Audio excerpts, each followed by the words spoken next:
hold me accountable. Although I said to him I'd rather had an opportunity to resign. Because I was prepared to resign if asked. But he said he wanted us to move quickly. And therefore I slept late. And they were trying to reach me. And therefore he had was to move. Yeah. And I commend him. Because what he suggests that the People's National Party is a party of integrity and principles. Right. If I had said the same thing on the other side where I'm coming from, I would have gotten away with it.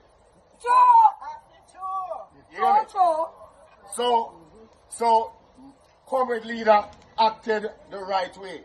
Right. I'm disappointed, Yes. but I'm not bitter. Yes. I remain the chairman of this constituency. Wow. I remain on the ground. And who knows?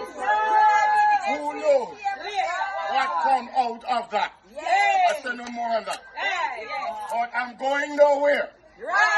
Any labor who thinks that it can get rid of me, I remain here. I'm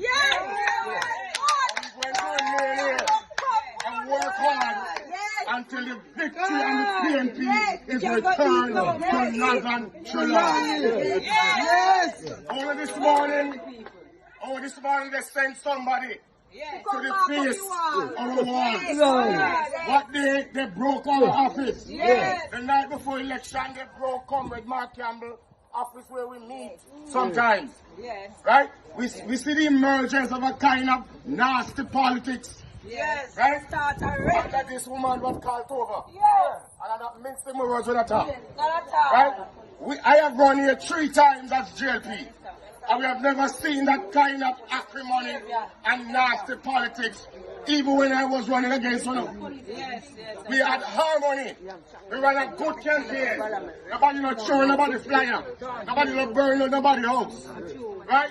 But understand, nobody is going to deny us as comrades the victory in this constituency whenever it is done. God bless you.